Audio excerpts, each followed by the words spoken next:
I'm really pleased to have David Enrich with us today. He is the Deputy Investigations Editor for the New York Times, previously Business Investigations Editor and Finance Editor, and you've been at the Times since 2017, right? Yep.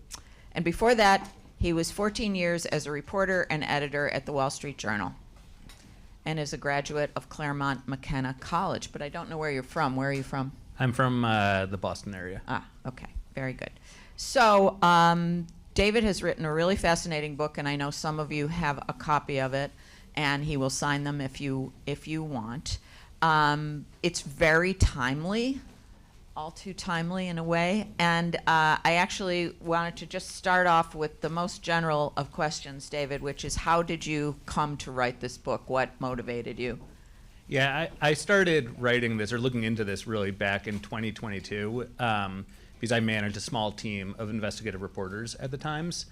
And it felt like basically every time we were starting an ambitious project, we were getting just inundated with legal threats from lawyers for the people or organizations or companies that we were starting to dig into. And you know, working at the New York Times, like working at the Wall Street Journal, is a real privilege for many reasons, but one of them is that we have relatively large amounts of money, we have a family that supports us journalistically, and we have this incredible team of in-house lawyers who are super experienced dealing with lawsuits and threats. But it just kind of got me wondering like what this experience would be like if I didn't work at the New York Times. And so I started reaching out to news organizations and media lawyers and journalists all over the country, either smaller outlets or people who are just on their own, like with a Substack newsletter, for example, and asking them about their experiences. And I wouldn't say I was surprised by what I heard, but it definitely confirmed for me that this is like a huge problem that has started to really proliferate all over the country. And so I was hearing these just horror stories about people being essentially either driven out of business or driven to self-censor, which in some ways is, I think, more troubling. And I didn't see this as being something that was really in the public consciousness at all. And, well, I wanted it to be. And, this is 2022, so Trump was not, and he was on the scene, obviously, but it was not clear he was going to run again or win the nomination, much less win the election. And I frankly had some trouble convincing my publisher at that point that, given Trump's absence from the scene and the possibility that either Biden would win re-election or another Democrat or a more normal Republican would, that this is a sellable book. And so I got kind of lucky, I think, that Trump won and then started. I did. I mean, not saying it's a good thing for the world or for anyone other than me, but there's the timing, as you said, turned out to be kind of alarmingly good. Yeah. So, lots of questions, and I will be happy to go to audience questions. In fact, if you have a question, feel free to just raise your hand. It doesn't have to be super formal, but I will go to audience questions toward the end. So, early in the book, you describe the new age of American journalism that the country entered into in the late 1960s after the 1964 Supreme Court decision in New York Times versus Sullivan. Can you talk to us about why that decision was so important and how it changed American journalism? Yeah, I can. I could spend all week talking about this. Do you guys know the history of New York Times versus Sullivan? Yes. Okay. So, the bottom line is that when the Supreme Court ruled on this, I think it would be good to just say a little bit of basic I'm not so about good at saying a little. All right. I'll do my best. Well, just so, like a sentence or two about what it is. How about 2 paragraphs? 2 paragraphs. Okay. So this case it stems from a 1960 ad that ran in the New York Times, paid for by supporters of Martin Luther King. The gist of it was right, that there was terrible racist abuses going on in the South. There were some facts that were either wrong or exaggerated. A guy named L.B. Sullivan, who was in charge of no the relation. Police. What was that? No relation.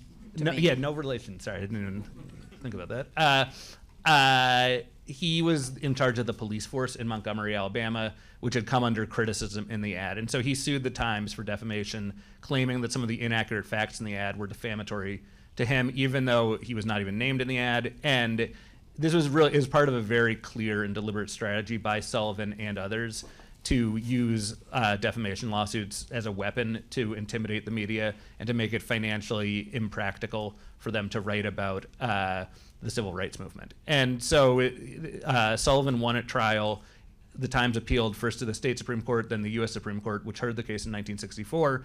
And the unanimous decision was to reverse the Alabama courts and to rule for the Times and against Sullivan. And the rationale was that, well, basically they created what's known as the actual malice standard, which I'm sure most of you guys know about, but like in a nutshell, in case anyone doesn't remember, it basically means that if you are a public figure or a public official and you file a defamation lawsuit, you not only need to prove that you were defamed, that your reputation was hurt by falsehoods, but that the person who spoke or wrote those falsehoods did so either knowing that what they were saying was wrong, so they were lying, or acted with reckless disregard for the truth. And the rationale for that was that you needed, in a democracy, in a country with the First Amendment, you need breathing room to be able to vigorously discuss, debate, criticize powerful people.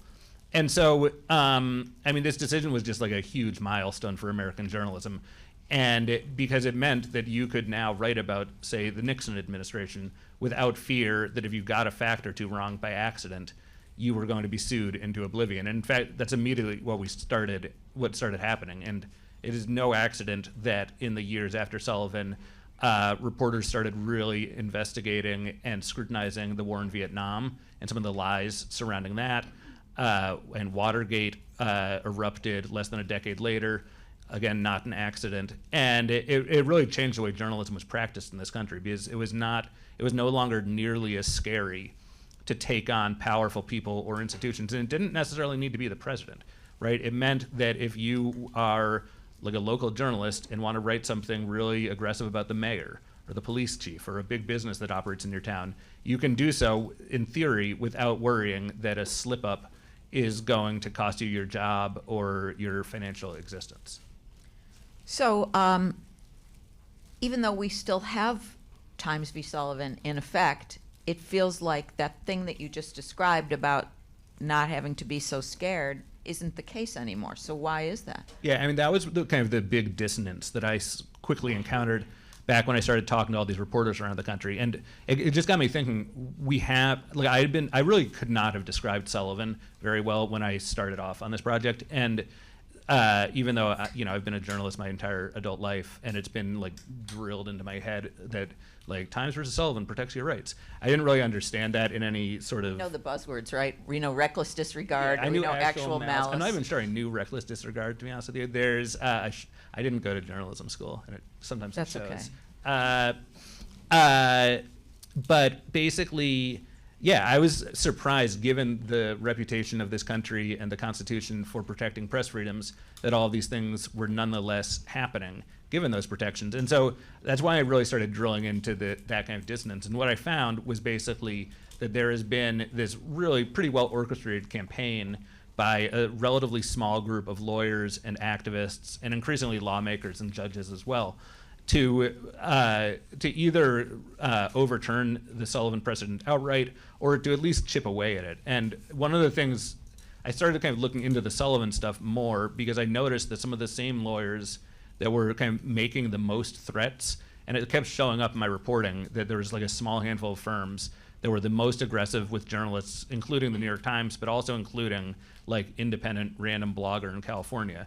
And as I looked into them more, I realized that these were the people that were most outspoken and it had been, in fact, I think, savviest and most persuasive at making this argument that it should be easier for people like their clients to bring and win lawsuits against the media. And so there's no question that even in a world with Sullivan and with these like probably some of the strongest protections in the world, a lot of people have figured out this loophole, which is that if they have a lot of money and a lot of patience, it doesn't matter that the law is not on their side. They can drag journalists and news organizations and just members of the community who speak up on a particular issue through this protracted and very expensive legal process that it doesn't defeat the purpose of Sullivan and other First Amendment precedent, but it really it weakens it a lot in practice.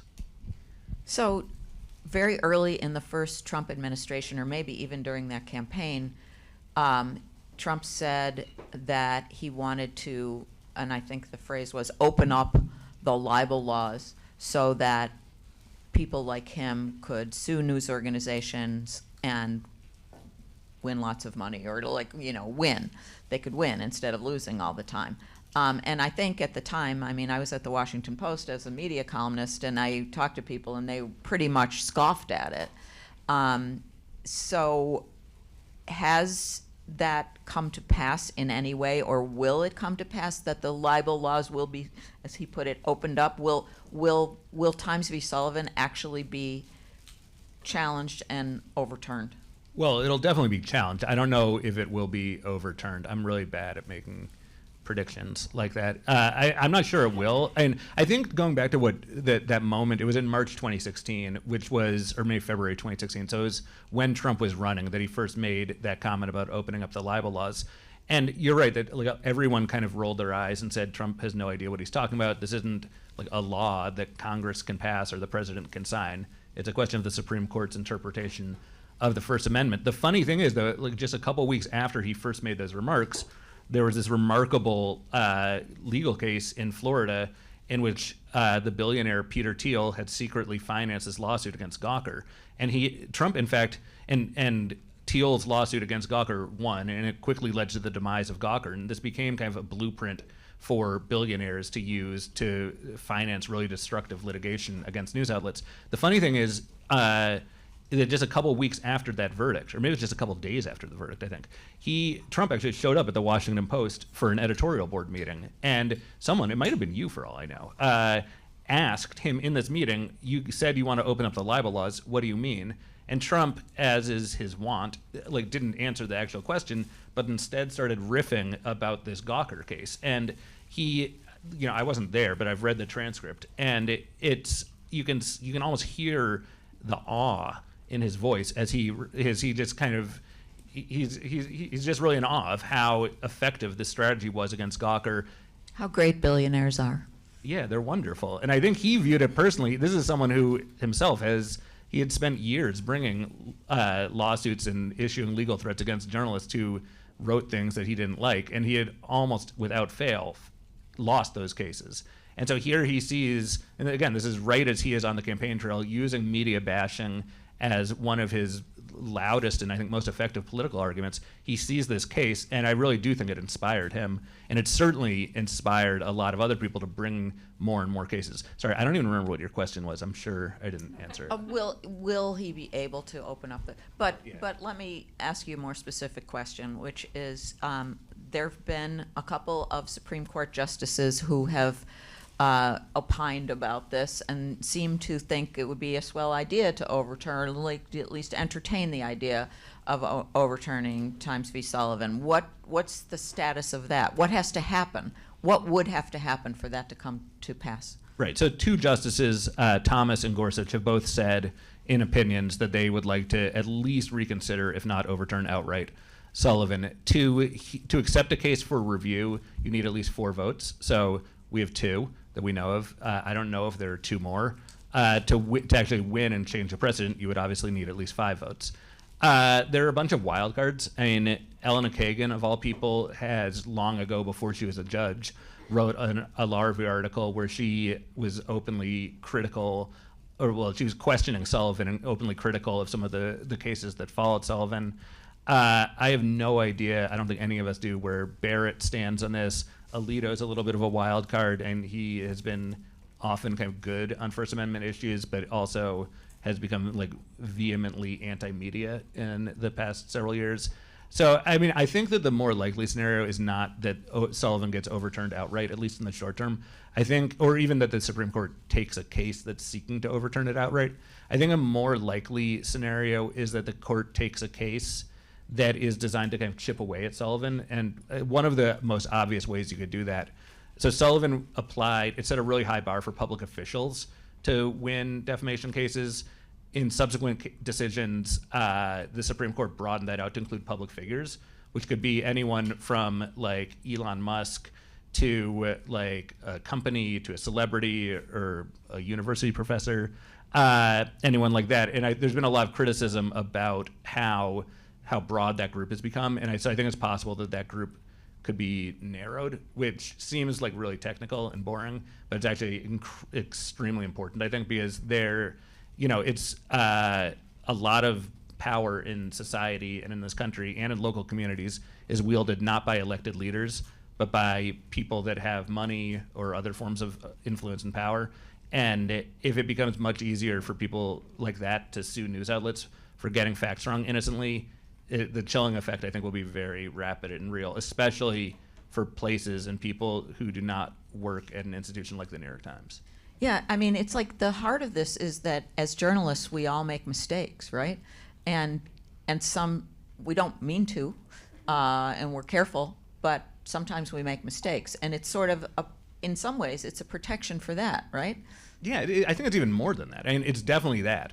Most journalists in the country do not attend Columbia and do not work at a place like the New York Times or the Washington Post or the Wall Street Journal. And I think there are many cases where people aren't that careful and they have strong opinions and like let those opinions affect what they're writing. And that's not like... And they get it wrong, therefore. Yeah, and they get it wrong. And that doesn't fit well into our conception of like journalism 101, which is like first and foremost get it right. But that said, that's like kind of the very definition of speech that's supposed to be protected by the First Amendment, where, again, the idea of the First Amendment is that we should live in a country where people can speak freely about their views regardless of whether you agree with them or not. In fact, especially when you disagree with them.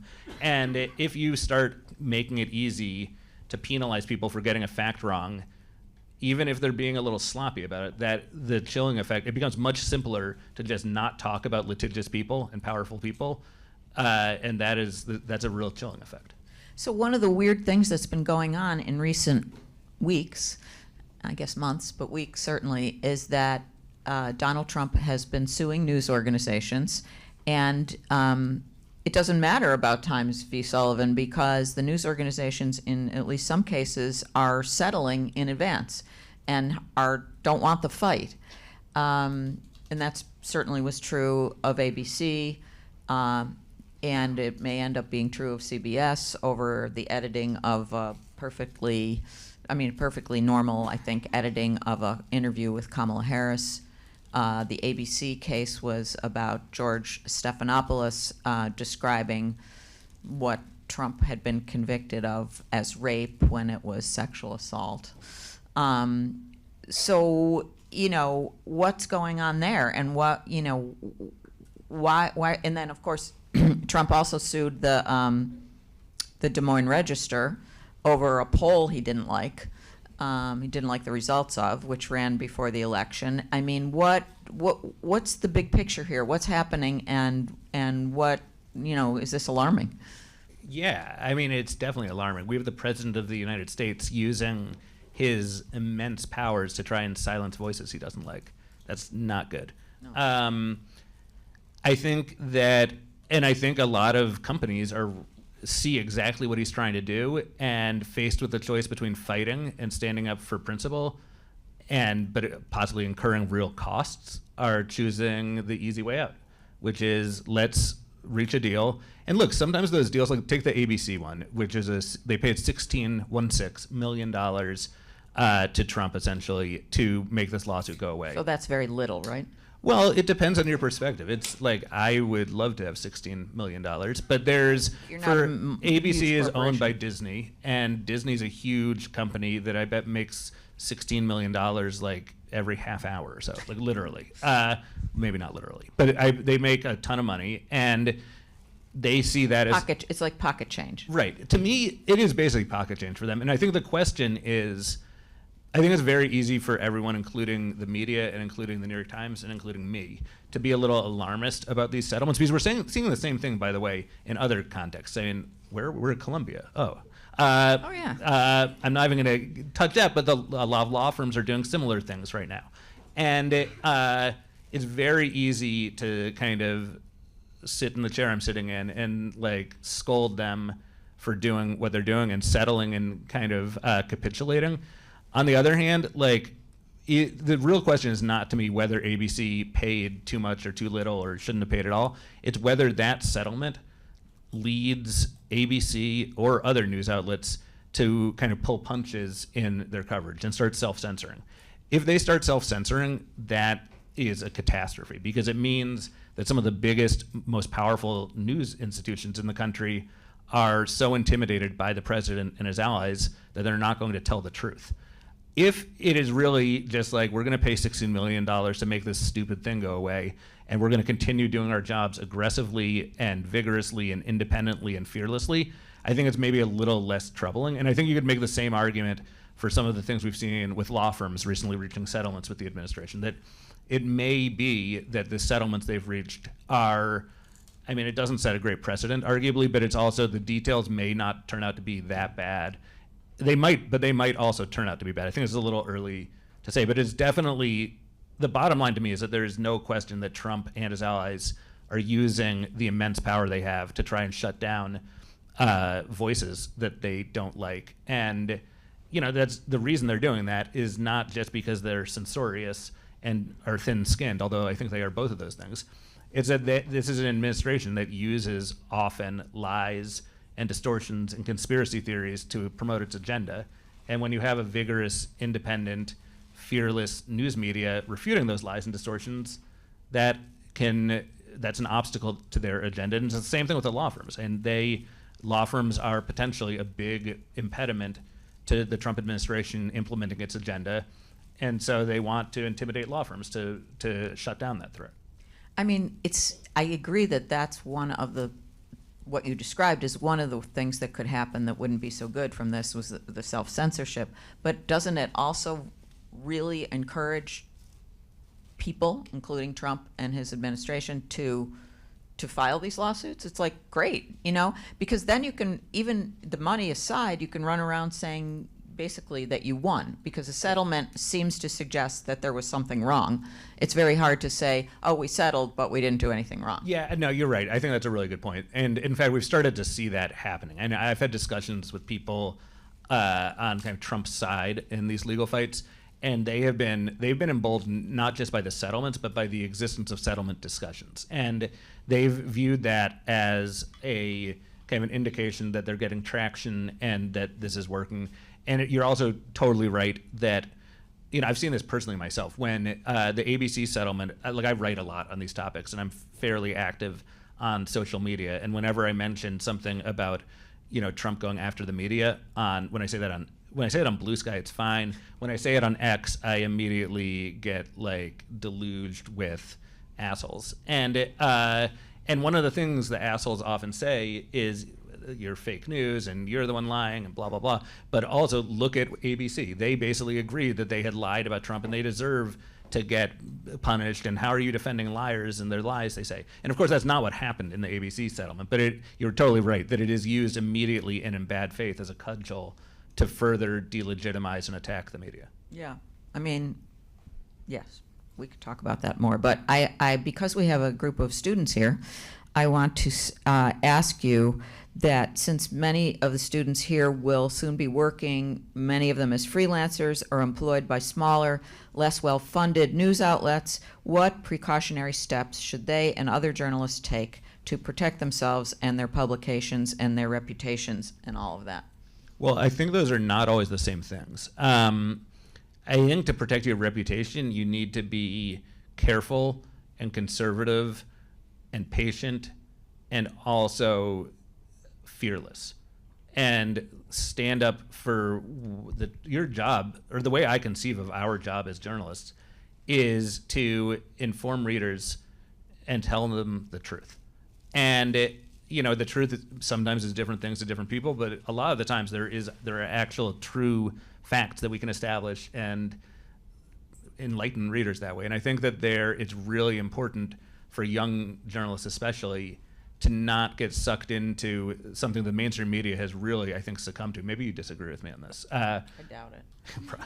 Like, there is this convention in mainstream journalism, including at my employer oftentimes, that our job is to present all sides of something and let readers come to their own conclusions. And I don't really, I guess kind of I agree with that. I definitely agree readers can come to their own conclusions, but I don't think our job is to just present all sides of something as if all facts or all versions of events are equal and deserve to be treated with equal respect, because some versions of events are wrong. Like, they're not true. And we are disserving our readers and our country, I think, and certainly the First Amendment, when we mistake the importance of being open-minded and trying to understand all sides of the story, which is core to what we do as journalists. You need to check your own biases, or at least be aware of your own biases, and understand, try to put yourself in other people's shoes and really try to get that.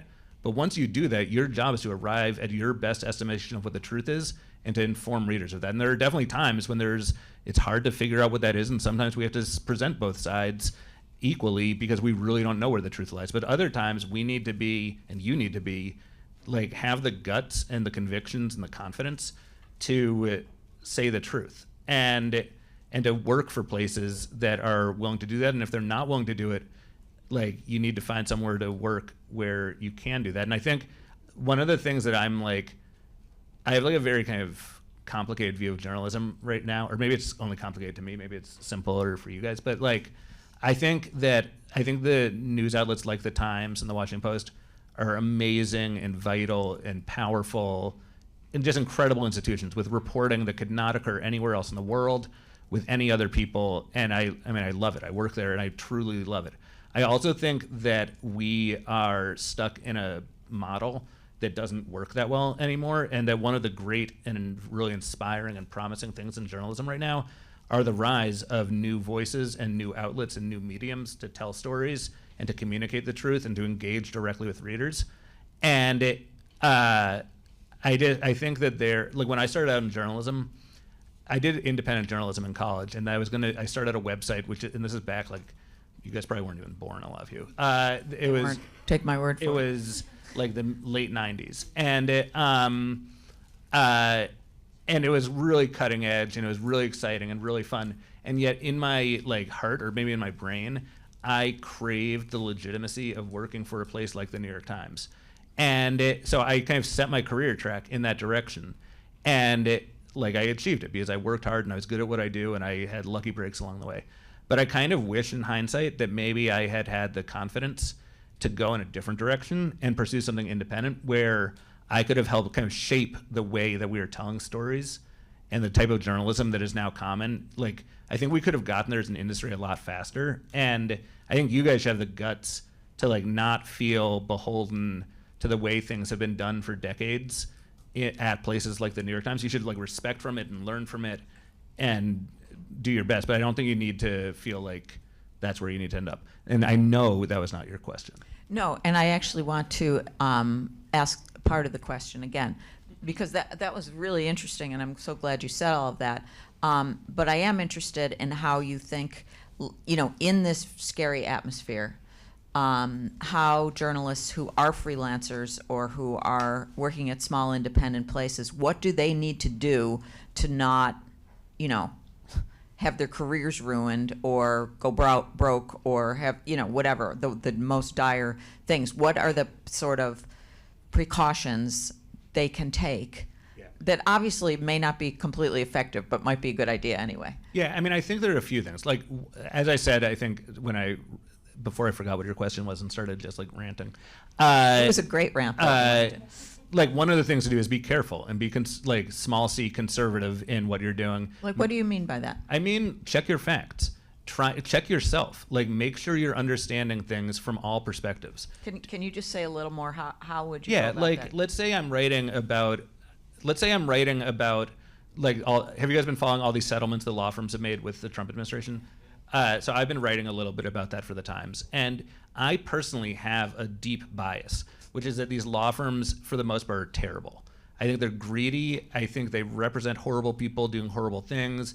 I think they have, like, really destroyed the rule of law in this country. And I think they, like, drape themselves in patriotism, even though what they're doing is often deeply unpatriotic. I don't like them. Sure. My previous book was all about them. And so I started covering this situation where the law firms were very quickly kind of falling all over themselves to reach settlements with the Trump administration. And folks on the left were very quickly condemning that as acts of cowardice and kind of acquiescence. And my instinct, just my bias, was that, yes, these guys are, like, political, greedy actors who are going to do anything to preserve their capacity to like rape and pillage. And so I started attacking a story about this basically from that perspective. And as I did more reporting and talking to people at law firms, I started to understand that there's actually a really different side to that. And which is that these law firms have existed in part as a check on abuses of power by the government. And their supposed acts of cowardice and acquiescence in some ways are really courageous because they knew they were going to come under intense attack. And this was their best shot of saving their businesses and allowing them to fight for another day against people who are trying to destroy the rule of law. And so I think it would have been really easy for me to have just written the story that I could have written in my sleep, basically, essentially presenting facts in a way that are condemning this act of cowardice. Instead, in fact, in part because of my colleagues are often a good check on me, and I talk about things with my colleagues and they have different views than I do, like I did more reporting and I really tried to listen to what I was being told, and it changed my mind a little. And changing your mind is like a really good thing.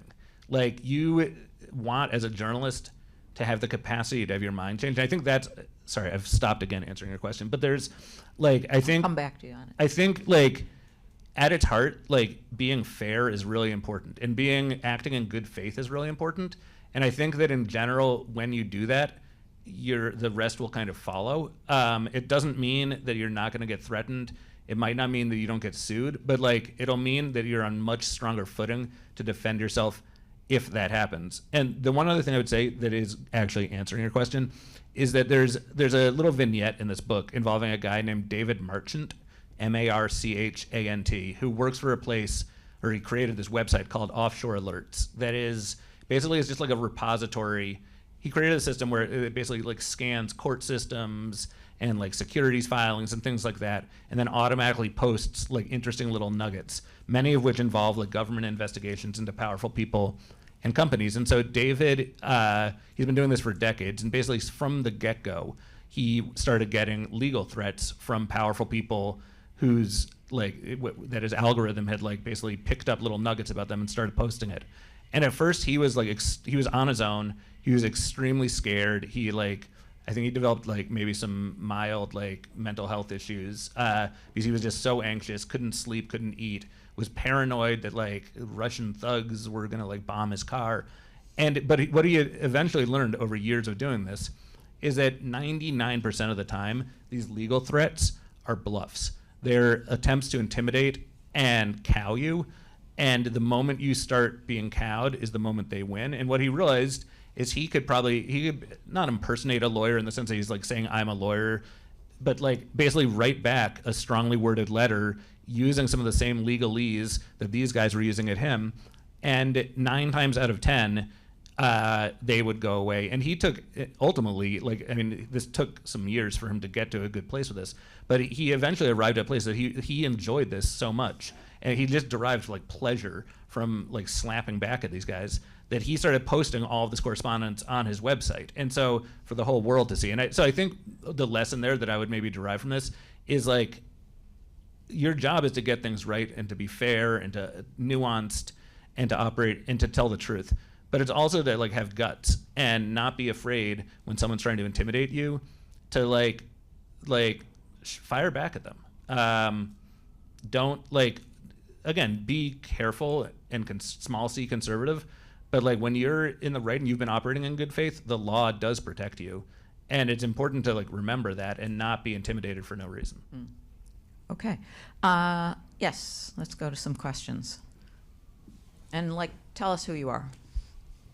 Hi. Or shout. Hi, I'm Sriram. I'm in the MA business program here. I had a question for David. Can you talk a bit about your sourcing for this book, especially given that a lot of it must have been reporters and editors? I mean, I feel silly asking it, but was it easier to source this book compared to some of your others? Because I almost imagine some of these reporters and editors would have been waiting to tell you their stories. I'm sure law firms would have been a harder part of it, but I'm curious what the sourcing was for this was like compared to your other books. Yeah, I mean, the sourcing was a piece of cake. There was, some of it, not all of it. Like for the most part, it's just like so much easier talking to other journalists. Like they know the rules of the road. I can just say, okay, background, and in this case it means I'm going to attribute it this way.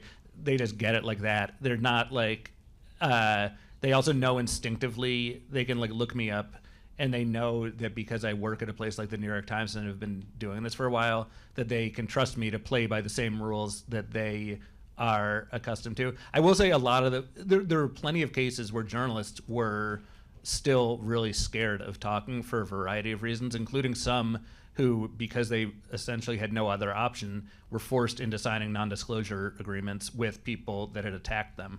And so, you know, getting people in those circumstances to talk is always tricky. Although, again, this is starting from like an easier starting point because a lot of these people either are or were journalists. I mean, there's a big parts of the book that are kind of getting inside some of these law firms that are making these threats and kind of built entire businesses around this, and that was a lot trickier.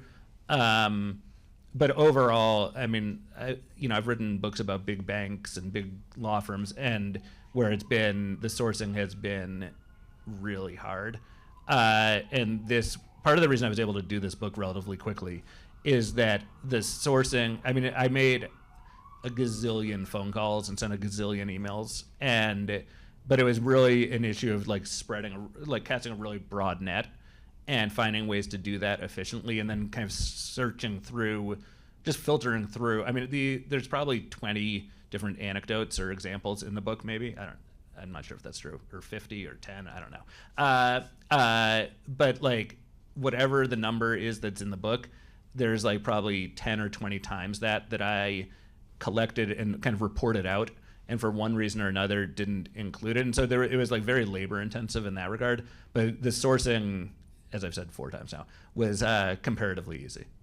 So how do you convince people to sort of talk despite NDAs? That maybe is a subject for a longer conversation. But look, I mean, the bottom line when you're trying to get someone to talk to you, regardless of an NDA, is you need to make them perceive it as in their interest to talk to you. And so you need to figure out which buttons to push with that person. You need to figure out what makes them tick, and you need to kind of profile them and understand their psychology and really try to like sit in their shoes and see the world through their eyes to understand why they might perceive it, how you might be able to persuade them to perceive it as being in their interest to talk to you. And I think like with journalists, again, that's a bit easier because I can explain to them that for all these various reasons and things they care about, it's important for there to be transparency and visibility and public knowledge about these things that often occur in the shadows. And that I'm not going to go into the specifics, but there's like various techniques that we can use to protect people's identity and keep private the fact that they've talked to us, even if another journalist might look at this and be able to say, it sounds like he talked to him. There are things, without being deceptive with readers or lying to readers, you can write things in certain ways that give your sources cover. But the bottom line is you need to persuade people. You need to figure out in your own head what might make the person see it as in their best interest to talk to you, and then you need to persuade them to shift their perspective to kind of see it through that lens, and To feel safe when they're doing it. yeah, right? and 100, Yeah. that's exactly right, and to feel safe when they're doing it. And oftentimes, and this is not the case in this book, but like in the newsroom, like almost every day, we have a discussion. Part of the reason we work so often in teams and not just one reporter doing something is that oftentimes the person whom we're trying to get to speak and open up about something that they probably shouldn't is that different reporters have different skill sets that make them more palatable to certain types of sources. And so we do a lot of like role playing where we like one person, it's often me, is the source, and we try different techniques and to just see what might work. And often we say, like sometimes it's as simple as like a man is doing it, and maybe it should be a woman who's doing it. Maybe it's someone who's older and it should be someone younger, or the other way around. Maybe it's someone who like served in the military and it shouldn't be that, or maybe the other way around. There's like all sorts of like different levers. Maybe it's someone who is like, I can be very direct and a little bit brash, and some might say abrasive at times, and that often is not the right touch. when you're, you'll be surprised to hear. Really? Interesting. And other times, though, like being the person who can play kind of the bad cop is very valuable, and I enjoy doing that sometimes. So. Hi, I'm Megnath from Columbia Journalism Review. Thank you so much for speaking to us today. A couple of quick questions. First, how do you weigh in on the threats facing foreign reporters in the United States right now, who are working in this country on visas, especially when archaic laws such as the Immigration and Nationality Act of 1952 are being used to crack down on those whose views counter those of the American state, especially on foreign policy? And secondly, because you work at the New York Times, and I feel compelled to ask any senior reporter or editor working at the Times this question, because we're speaking today about the ability of journalists to do their job without fear, more than 200 Palestinian journalists in Gaza have been killed by Israel. Why do you think the Times and most other American newsrooms, especially mainstream ones in the US, fail to report and or stand against this most pressing clampdown on press freedoms with the urgency, priority, and editorial clarity it deserves, even as the truth and truth tellers are being murdered? Thank you. Maybe I'll take the second question first. I don't know how to answer it, to be honest with you. Like, I disagree with your framing of the question. Well, I agree completely that journalists being murdered or killed anywhere in the world under any circumstances is unacceptable. I think there is or needs to be a broad consensus that threats against journalists or violence against journalists is something that we all journalists everywhere condemn, because it's a threat to anyone. I mean, the New York Times obviously has reporters who are in conflict zones around the world. And when it becomes okay to kill journalists in one country or in one conflict, that poses a threat to journalists in all situations like that. The part I disagree with is that I don't think the Times has been as silent or as your question suggests. I think that there are a lot of topics, including this one, that it's hard, right? There's different competing viewpoints. There are different competing facts. The fog of war is a real thing. And for those of us, certainly for me, who's never worked in a conflict zone, sitting on this nice soft chair in this nice safe city, it's like impossible for me to imagine what it's like covering being a reporter in Gaza, much less a reporter under threat. I think it's also very hard for me to understand the trials and tribulations that my colleagues at the Times or at other major American outlets face in covering this. And I know that they do their best, and I know that they face real risks themselves, and they're fearless in what they do. And look, the media gets things wrong. Like we get little facts wrong, and we're usually pretty good at correcting those. We also get bigger things wrong sometimes. Sometimes we've got biases that make us come down too hard or too soft on someone. Sometimes our biases or our worldview leads us to downplay or overplay certain storylines. And I'm not saying we're not doing that here from my perspective. I don't think we are, but I definitely respect the fact that you obviously do, and maybe you have a point. I just think but what I know is that we do our best. That does not mean we always get it right. But from where I sit, I feel like we've done a pretty good job. That definitely does not mean we could not do better. And, and I also, though, am not I read our coverage, and I definitely pay attention when journalists are killed, and it upsets me deeply. But that being said, I'm not in a great position to have a debate about this, because I'm sure you know a lot more about it than I do. What was your first question? About foreign reporters in the United States and the pressures they're facing. Yeah, well, I don't have a good answer for that one either, other than to say that it's clear that the threats are intense and scary and un-American, I think. People, regardless of whether they're journalists or not in this country, should be able to speak freely and do their jobs freely. And when you risk getting imprisoned or snatched off the street or deported for speaking your mind, whether it's in a newspaper or at a protest or anything like that, I think that is appalling. Thank you. Yeah. Hi, good afternoon. I had a counterpoint I wanted to present that perhaps might be challenge the thesis of your book related to the First But make Amendment. it a question, okay? Yes, and then I invite you to share what you think. But do you think that the proliferation of misinformation and fake news today would have been possible in the absence of jurisprudence like Times v. Sullivan, which veers on free speech absolutism, if not, is free speech absolutism? So just wanted to hear your thoughts. Yeah, that's actually a really good question. And the short answer is, I don't think, there's no doubt that there's a huge floods of disinformation and misinformation online, and in particular on social media. I see that as really disconnected, though, from these precedents that protect the media and others from being sued in cases unless they knew they were lying. Because, look, you can sue people on social media if they lie about you and hurt your reputation. Anyone can do that, and public figures can do it as well. They have to prove that someone was lying. The issue is that most of the people, not all of the people, but most of the people spreading disinformation and lies on social media are either anonymous or they don't have much money, and so they don't make very inviting targets for lawsuits. But there are certainly exceptions to that, right? I mean, Alex Jones has gotten essentially bankrupted for this exact reason. Rudy Giuliani has been bankrupted essentially for this reason.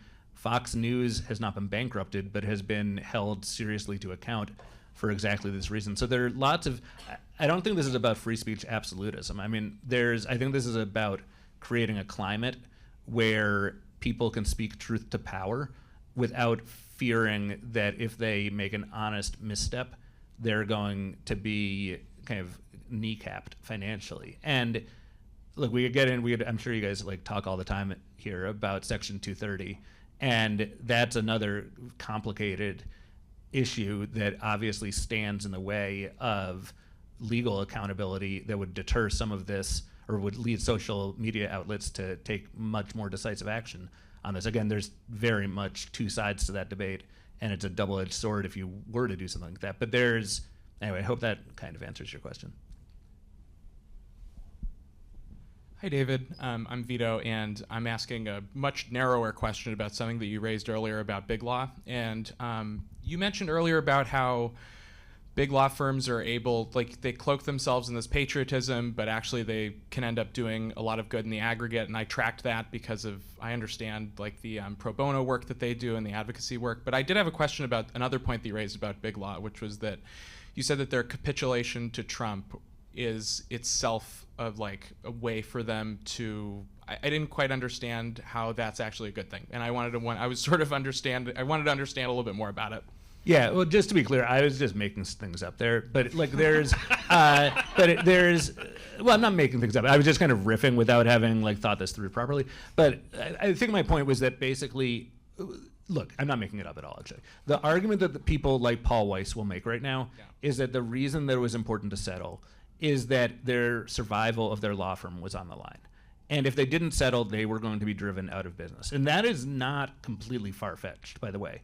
And their argument is that, look, not only the pro bono work they do, the whole reason they and other firms, or a big part of the reason that they and other firms are in the government's crosshairs, in Trump's crosshairs to begin with, is because they have been very formidable opponents to some of the lawless actions that the Trump administration has taken. And so if they were to be vaporized by Trump's executive orders, which again is we could debate whether that was really going to happen, that impairs their ability and sends a very, very scary message to other law firms all over the country, including much smaller ones that focus on public interest litigation, that if they take on the president, you literally won't exist anymore.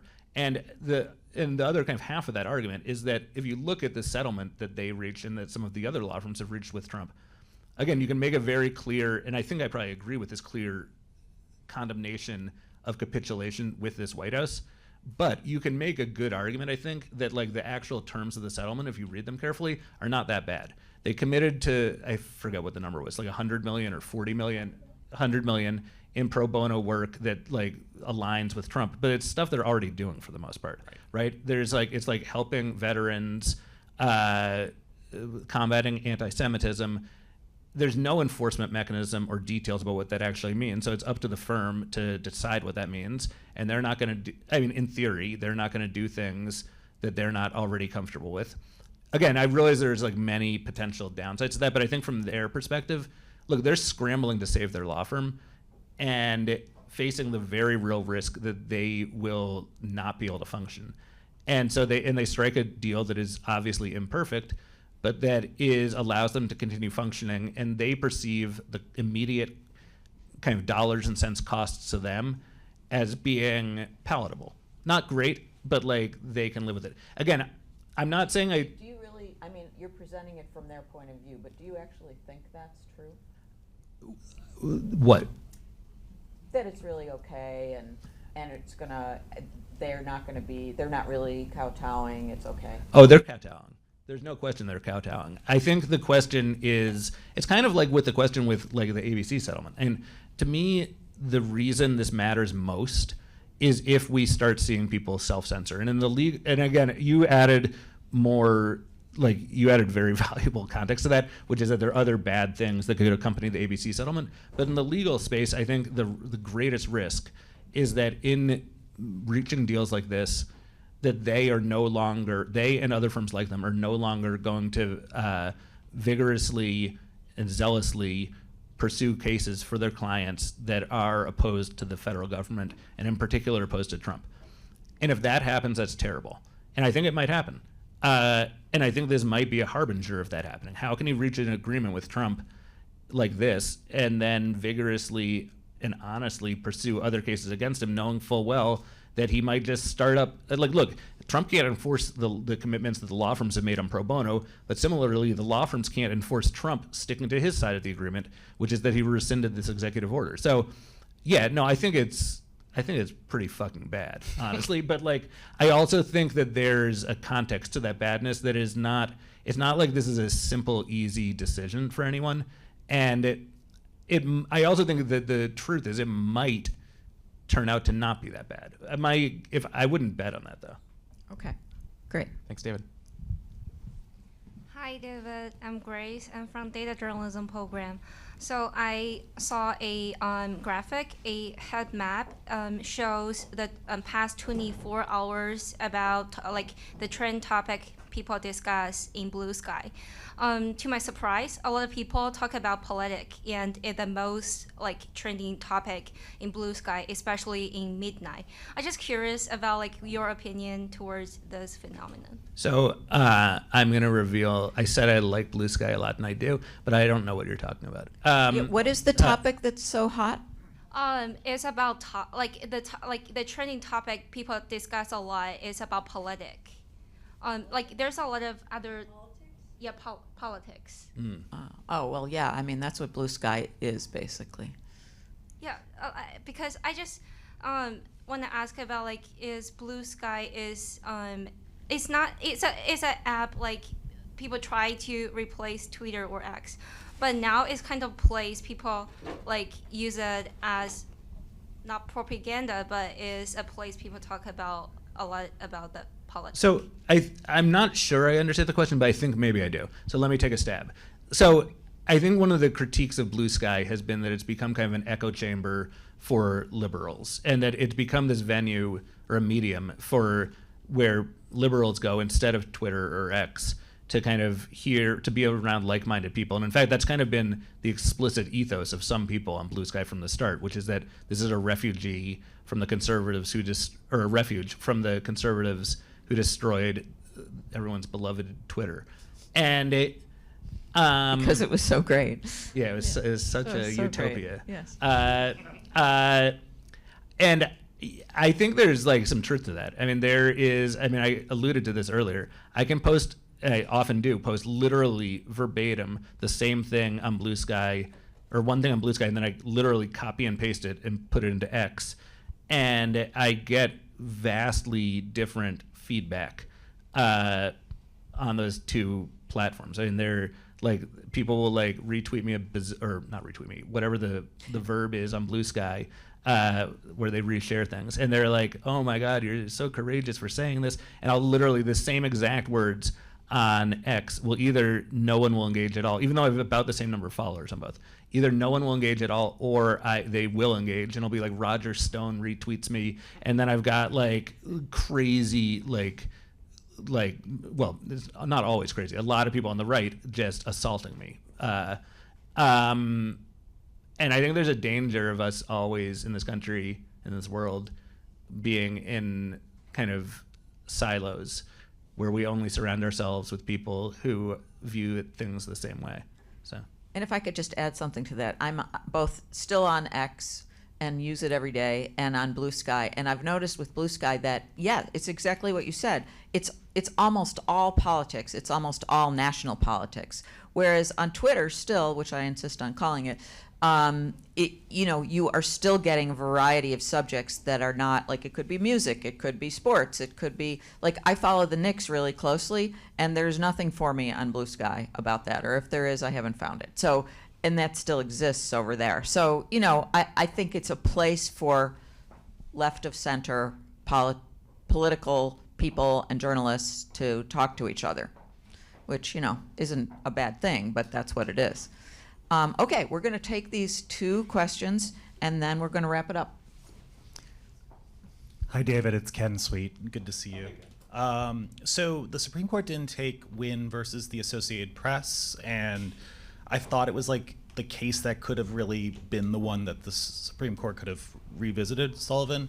I'm curious in your reporting or when you've talked to legal firms if they had any thoughts on why Wynne v. AP did not really meet the standard of the Supreme Court, and what sort of case are they looking for to get there, if possible?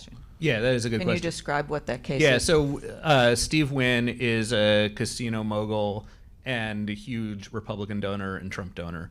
And the AP wrote a piece years ago now that quoted people on the record as accusing him, I can't remember if it was rape or sexual misconduct, and which he denied. But the AP piece was like, it was people on the record, it was couched, it was carefully written, as are most things the AP produces. And so Wynn sued for defamation. It got dismissed at the district level. He appealed. It got the dismissal got upheld, and then he appealed to the Supreme Court. And his Supreme Court appeal, the argument was that you should take this case because the dismissals were based on the actual malice standard and Sullivan, and that it was a wrongly decided decision. I think there are a couple of reasons this didn't get traction, and I actually was not at all surprised that this didn't make it. I think the reason that everyone got kind of worked up about this was just the timing. I mean, he filed the petition to the Supreme Court like almost exactly when Trump was inaugurated, and so I think the kind of those 2 coincidental things gave it more attention than it merited. I mean, his case just wasn't good. Like the AP story was accurate, and and he is not a borderline public figure either. This is someone who has, just by putting aside all of his political involvement, which the court would not, but even putting that aside, he's a public figure by virtue of his business success. And he's even more a public figure by the fact that he's donated tens, if not hundreds of millions of dollars to political candidates and made his views publicly known. So, like, I think if the Supreme Court's going to take a case, it's going to be one that's just, frankly, a lot more compelling. And it's going to be one where someone's reputation was actually unfairly damaged by inaccuracies. I mean, there's a chapter in my book about a case from years ago involving one of the first female fighter pilots in the U.S. military whose career was destroyed by a conservative group that wrote a report basically questioning her qualifications and arguing that she had benefited from double standards as the Navy tried to kind of don this progressive mantle. And her career was literally destroyed. She was like, this report came out and she was grounded, and her career never recovered. And she sued for defamation. And some of the facts in the report were not, they were at very best lacking context, and arguably were just wrong. And so the fighter pilot, her name is Carrie Lorenz, sued, and basically the same thing happened, which is that it was dismissed because there was no evidence that the conservative group had acted with actual malice. And her case became, for a while, and actually still is to this day, like a real rallying cry for conservatives who are trying to argue that this Carrie Lorenz is the perfect example of someone whose reputation was destroyed, who was the victim of inaccurate or at least out of context facts, and is barely a public figure. I mean, she is a public figure by virtue of the fact that she was one of the first female Navy fighter pilots. It's not like she actively was seeking out the spotlight. She ended up in a spotlight by dint of wanting to pursue her career and being a woman. And yet the Supreme Court didn't accept the case for review, but the kind of established consensus at the appellate level and ultimately when the Supreme Court rejected her petition was that even in a case like that, the actual malice standard applies. And I think that was in like 2002, I think, that the Supreme Court rejected that petition. So I think if that were a petition like that were to arrive at the Supreme Court today, I bet they would take it. Thanks, appreciate it. Hi, thanks for being here. I'm Anvi. I'm a journalism student here. I was kind of curious. I think I agree with all the argument that you made about how we need to bolster our independent newsrooms and journalism across the country. But on a practical level, when for like a small paper, one lawsuit could mean that they have to shut down their operation. How do journalists not self-censor? I know when I was a student journalist as an undergraduate, for instance, if we couldn't find like a national newspaper or a big newspaper that was willing to co-publish with us or publish investigations on our behalf, there would be a real fear that the university might sue us or someone might sue us and we'll shut down. And I've been behind decisions to not publish stories because we're afraid that it'll shut down the entire operation. So while I get it in theory, kind of practically, how do you do it? I can spout all sorts of platitudes at you, but I don't know. On a practical level, it's really hard. I don't have a good answer. I think there are I have some small not very good answers. There's increasingly resources being spent on pro bono legal support for independent or small journalists. Substack has talked about, they do have a legal fund, I believe, to support this kind of stuff, although it has not yet been tested in any real way. I think there's something to be said for establishing those relationships with, if you're at random newspaper in random part of the country, establish a relationship with a bigger newspaper that's nearby or a TV station that's nearby and kind of and I'm literally just repeating what you just told me, but there's I think that's kind of a smart thought, but again, the whole point of this book is that these are bad times. This is a real problem, and I don't have a good answer. The only other thing I'll say, and I get into this a lot in the book, is there's what's known as anti-slap laws that are, do you guys all know?